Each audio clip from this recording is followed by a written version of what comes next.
大家好，欢迎收看《气象乐活家》，我是主持人彭启明。在介绍了一连串台湾本岛县市的气象知识还有影响之后，我们今天要带大家到一个很特别的地方，这个是位在台湾东南方的一座大岛，也是我们熟知的原住民族达悟族的原乡兰屿。兰屿位于台东的外海，台湾东南方海域可以设置永久性而且有人的气象观测站的最后一个据点。因为这样的一个特殊的地理位置，加上侵袭台湾的台风多半从东南方或是东方而来，因此呢，兰屿成为台湾观测台风的最前线，总是台风靠近的时候第一个观测站。由于兰屿的测站的地理环境，让它总是可以观测到非常高的风速，因此呢，它成了台湾的风极。至今呢，还保持台湾国内观测到瞬间风速最大值的记录。在这个民国73年亚历士台风所创下的瞬间阵风高达89.8每秒公尺哦。除此之外，在台风来袭期间，兰屿出现17级以上的阵风的情况，可以说是屡见不鲜。根据统计，兰屿观测到的瞬间阵风排名前15名，几乎都在每秒70公尺以上。除了仪器的耐风程度要够强，测站的建筑物还有测风塔要够坚固之外，要到兰屿测站当观测员的话，老实说要很有胆识，而且要练就一身对抗超强风雨的本事才行。兰屿的强风并不完全来自于台风，像是冬天的东北季风冷空气南下的时候，也会给兰屿相当强的风力，阵风呢甚至可以高达10到11级。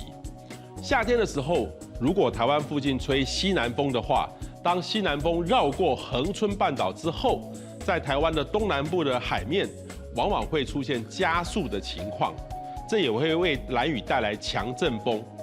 如果相对比兰屿差不多同纬度的大武测站的资料，就可以发现，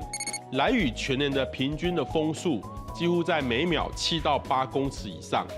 相对之下，大武全年的平均风速只有2到3每秒公尺左右。因此，风这个名词可以说是兰屿的代表或是特产，这是一点也不为过。因为兰屿是一个容易出现强风的地方，冬季的东北季风强风频繁而且漫长，夏季台风靠近的时候，岛屿的东半部，也就是迎风面，为了躲避冬季的东北季风的强风以及台风危险半圆所带来的东北强风，所以岛上的人口呢，大多数是集中在岛屿的西侧还有西南侧的部落。兰屿最大的港口还有重要的兰屿机场，也是位于岛的西侧。不过呢，这并不能完全避免掉强风的威胁。例如说，当台风中心通过兰屿绿岛间海面往西移动的时候，台风眼南侧的偏西强风正好会对冲岛屿的西半部，同样会带来严重的灾害。在2012年的天平台风就是这样的一个台风，台风中心自绿岛兰屿间由东往西通过的时候，眼墙的北侧为绿岛带来严重的破坏，著名的朝日温泉被摧毁；眼墙南侧则是重创兰屿岛上的建筑设施，阵风高达每秒56.1公尺，相当于16级的强阵风。台风过后，兰屿岛上的居民花了相当长的一段时间，才慢慢恢复旧观。兰屿的强风条件也让岛上的原住民达悟族发展出特殊的建筑方式，也就是著名的地下屋建筑，在地面上挖出凹槽，让房子大部分都盖在低于地面的凹槽内，只有屋顶部分高于地面。外观上看起来几乎是把房子半埋在地面以下，直接运用坚固的大地作为阻挡来抵抗台风或是季风的强阵风。除此之外，聪明的达悟族人也懂得要把房子地板架高，跟地面之间保持一段的空间，借此呢让空气流动，让屋内呢更加的通风，同时呢，避免地面的湿气直接侵入屋内，抵抗岛上高温潮湿的气候形态。由过去的统计资料来看，兰屿的日降雨量最大可以高达300到400毫米左右，以台风带来的降雨为主。时雨量的记录则多是锋面对流所带来的，最大的时雨量也有88毫米。整体来看，的确是一个容易出现豪大雨的地方，雨量很充沛。跟隔海相望的大武站相比，兰屿全年的平均湿度的确大过大武许多，是属于潮湿多雨的一个环境。兰屿岛上的高温潮湿环境，主要是因为兰屿是一个位在台湾东部海域黑潮暖流当中的岛屿，岛屿四周都被温暖的黑潮所包围，具有调节温度的作用。夏季闷热潮湿而多降雨，冬季北方南下的冷空气抵达兰屿时，带来的温度也通常不会很低。虽然岛上风大，但温度却不会特别冷。同时，因为风大的关系，兰屿也是一个很难发生辐射冷却效应的地方。因此，兰屿虽然也是一个面对冷空气会经过的地方，但就跟日本的冲绳群岛一样，在冬季并不容易出现特别低的温度。实际上，兰屿不仅冬季温度比较不冷，整年的均温也偏高。因此，就气候上而言，兰屿跟台湾本岛并不在同一个气候分区，而是全台湾唯一被划分在热带雨林气候分区的地方。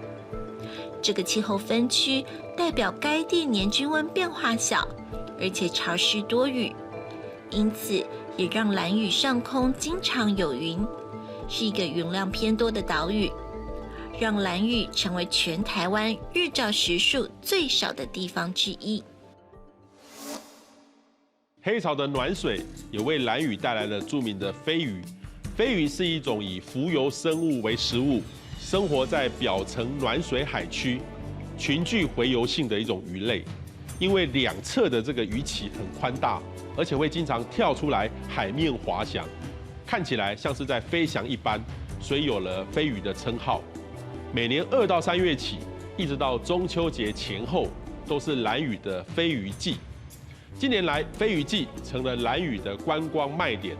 每年总吸引许多的游客造访，探索有关飞鱼的生态奥秘。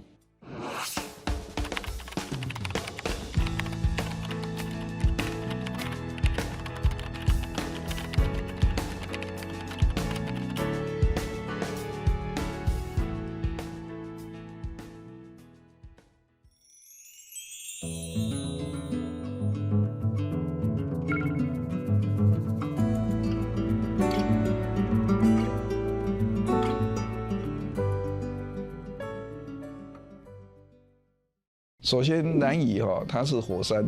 地形啊，那有地震啊，那另外也是台风啊，几乎都要迁徙都要经过的一个地区。但再加上它是小岛高热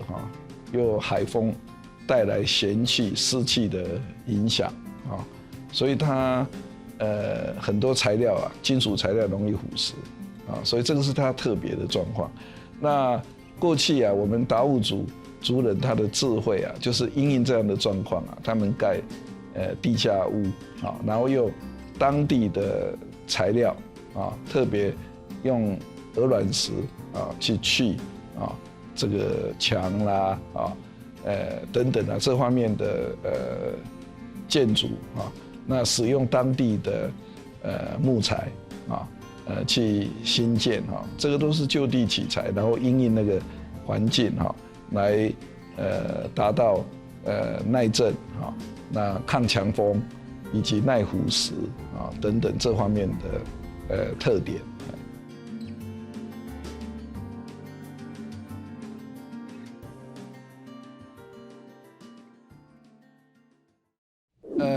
兰屿因为观光的发展在过去10年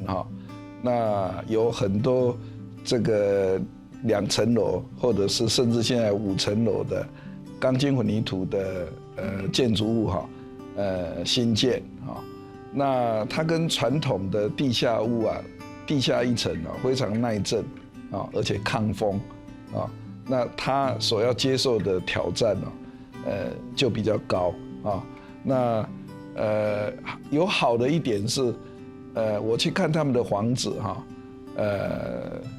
都是像盒子型的这种房子，用墙式的结构啊，那开了很小的窗啊，那开很小窗是因为怕风啊哈，但是反而这样去造就它整体的抗震的能力哈，因为像盒子这样的抗震能力啊，比台湾的这种梁柱的系统啊，其实抗震能力是更好啊。那但是它因为没有经过专业技师啊或建筑师的设计啊，那所以这方面呢是要改进的。特别它很多房子盖在这个所谓景观比较好啊，都是在潮汐啊离岸不远的地方啊，造成很多景观的破坏啊。另外的话，就是在天平台风的时候，有很多房子啊受到这个海浪啊的侵袭啊，造成这个损害啊，所以这个是整体他们面对的这种所谓比较现代的房子，跟过去啊他们传统的家屋哈的不一样哈，以及他将来要面对的挑战。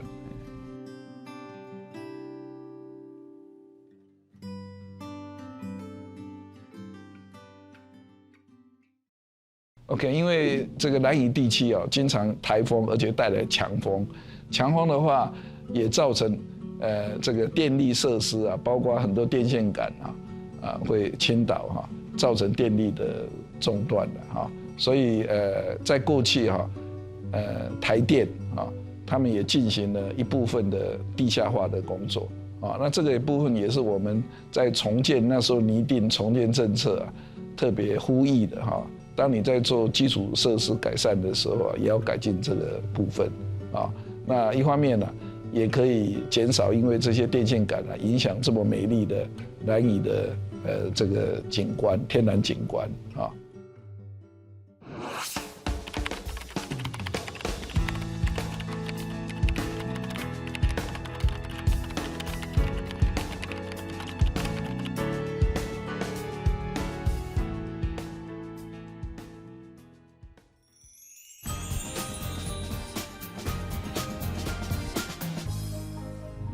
在兰屿呢，最重要有一个气象站，就是兰屿气象站，它是相当有名的，常常破纪录。所以，我们今天呢，就来特别访问到中央气象局测震组的组长李玉琦。李组长你好。主持人好，各位观众大家好。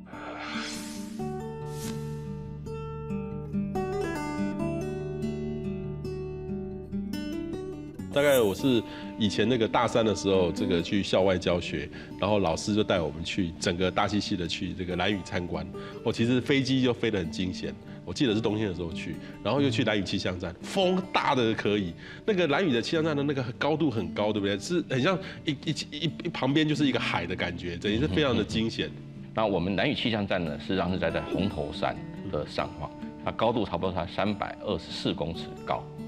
那为什么兰屿叫红头屿？那兰屿红头屿的原因，它是这样，在它的岛的西边。那如果各位观众有到兰屿的时候，可以从它的环岛公路那边，从那边可以看到，它有一个形状像一个头的，有点像印第安头的样子。那个红头屿的名称由来，主要是因为这个头的形状，它因为它刚好在西边，那夕阳西照的时候，刚好照到这个头的样子。那从海边上看上来说，那个头就是一个红色的头。那所以兰屿原先是叫红头屿。那我们闽南话现在其实闽南话其实不是叫兰苏，那其实是真正闽南话是叫昂桃苏。为什么叫兰屿呢？主要原因是因为在民国37年的时候，兰屿它盛产兰花，那这兰花呢到日本去参加国际发展，得了名次。然后，所以兰屿那时候才把红头屿这个名称换成兰屿这个名称。兰屿又在这个山上300多公尺，对不对？然后风又很大，去兰屿工作站工作的人员是不是真的很辛苦？那其实兰屿它不只是台风的时候风强，它其实它整年每一个月份都有出现10级、11级风的记录，每一个月都有。对，我们曾经有同仁上去的时候，连续3个礼拜飞机没办法出来，就是因为东北季风。好，那夏天的时候就主要是台风的关系，所以它风是非常的大。那兰屿有平均风那么的强，它到底遇过多大的风？就是是不是台湾量过最大的风，就是在兰屿？在离岛这个兰屿所量到的就是最大的风，它的是在1984年亚力士台风所造成的。那这个台风我们量到的风速是89.8米每秒。那这个风，这个风呢，如果我们换算成风压的话，大概是360公斤的压力压在你身上，那种感受。那这个台风呢，我带来了一个当初所做的记录。啊，各位可以看到，在最左边的它是一个平均风，那中间的那一个是它的正风数值。那这个正风数值，它是在早上，差不多7点多的时候，我们就发觉它的风速已经到每秒60几了。这时候我们把风速把它转成比较大的一个尺度，所以那时候量到的是89.8，是目前为止是量到最大的这个风。可是我们有时候也会看到，就是说这个气象这个观测站的仪器啊，风速计也被吹坏了。好，被吹坏。到底现在的这个我们的气象仪器的演变过程当中，特别在这种极度恶劣的这种地方，像兰屿那种地方，那么大的风，到底我们的这个气象仪器可以容忍到多大的风？因为旧的仪器我记得是用那个类似烧杯、三瓶这样的一直转的，那个可以容纳那么强的风吗？整个风的量测的方法，我也带来一张图。好，那左边这个达音风速计呢，是以前传统的时候，因为过去的时候仪器没有自动的仪器。这达音风速计它是利用这个流体力学原理，造成因为风速大的时候会产生压力差，所以造成这个它里面有一个记录器，会造成那个压力变化的时候，它的这个就带动一些记录器，所以量出来的风。所以以前的风速，过去没有自动仪器的时候，就是用达音风速计量的。那这达音风速计呢，在民国67年的时候，我们已经不用了，用自动的这个风速计来取代。那这自动风速计就是各位看到的这个左下跟右下这2张图。那左下这个比较大的呢，是我们叫小松风速计，是它的材质是一个玻璃纤维。那右手边的比较小的，它是一个塑胶的材质。那左手边这个小松风速计它是比较大的，它的缺点是它的风速启动比较小，可是它可以量到比较大的风。刚刚提到的89.8每秒米的这个风速，就是这一型的这个风速计，我们可以期待它80米以上还可以量到数据，但是也有到80以上的时候，这个风速计也被吹倒过。如果说这个也被吹倒的时候，就是各位可以看到的是右手边用手去拿这个风速3倍的风速去量。那我就曾经听到我们以前老前辈，所以以前像彭佳屿跟兰屿这都是外岛，那碰到台风很大的时候，这个他们还非常尽忠职守啊，这个人就绑着这个绳子，然后就冲出去，然后就拿着这个风速计在那边量完以后再出来，看到多少风速就把它记录下来，就是最后没有办法的，是去量风速的方法。哇，这个气象站的工作人员真的很辛苦哦。就是说，等到这个被吹走的这当中，一定要你们每个小时还是要观测，对啊，就是要带一个手持，要想办法，就是要把它量出来就对了。那在兰屿呢，事实上最近一次很大的就是那个天平台风，它其实很像经过兰屿附近就2次嘛，哈。那次的灾害对兰屿来说，气象站来说的话，有很大的伤害吗？天平台风哈，它的这个对兰屿来讲是，他们表示说是有史以来最严重的台风。那它为什么有严重呢？因为过去兰屿的台风大部分是从东边过来的。那天平台风它其实它产生的时候，其实在菲律宾东边。那在我带来的图上面也可以看到，它其实它经过兰屿，它是从南边上来的，也是从兰屿的这个南边这个方向上来。那对兰屿人来讲，因为它的一般是它为了这个刚好有一个红头山挡住，所以它大部分的这个社区的设施啊什么东西都在它的西边或者南边。那刚好这次天平台风就是往那个方向进去，所以是它历史以来受创最严重的台风。那我们在天平台风，我们所量到的是62.7每秒公尺，这样一个强的风。那兰屿跟这个彭佳屿，这本身其实彭佳屿也是在外面，可是风速就没有像兰屿那么大。彭佳屿主要是看那个台风的特性，它就是如果假设西北来的时候，它那个风会特别的强。不过这两个都是在离岛，所以然后它的那个风力塔的位置都是在最高。彭佳屿的那个风力塔也是在彭佳屿岛上面最高的地方，所以它高度都比较高一点，所以两甲风相对都会比较大一点。那跟主任讲一个比较这个也是以前的故事啦，就是因为南屿因为它比较高，所以它风刚才也提到说它风比较大。那我们曾经以前在这个叫台风作业的时候，因为它可能在东边就是一个热带性低气压，那早期其实这个变成台风事实上是关岛，就美军那边在命名的。那他就很喜欢拿那个南屿的风来说，这是不是台风了？每秒17以上就算台风，他就看南屿的风。可是对我们来讲很困扰，为什么？因为它是热带性低气压，然后它风的确是有比较大，可是拿了一个比较高的风，那对我们作业来讲说，这个是不是台风？这时候我们有时候会主动会跟他联系说，这个风是比较大一点，这个高度比较大，所以请他们参考一下。所以这个是以前在台风作业，因为老外不了解，对他不了解我们这边的状况，他喜欢拿那个南屿的风，他风就有那么大，的确有那么大，可是它因为它高度比较大一点，所以我们要用兰屿风的时候，也要留意一下它的真的300多公尺，比较大。它因为它下面，因为南屿机场民航局那边也有观测，我们先看到它差不多平均差到2级左右。它等于是2个会差到2级，对，有差到2级的人。这样子，一来是因为南屿机场在南边，它也是有被地形的效应阻挡，那个风是比较小的，这样子。好，我们今天非常谢谢李玉琦李组长给我们谈了那么多兰屿测站它的气象站的小故事，谢谢。谢谢主持人，谢谢各位观众。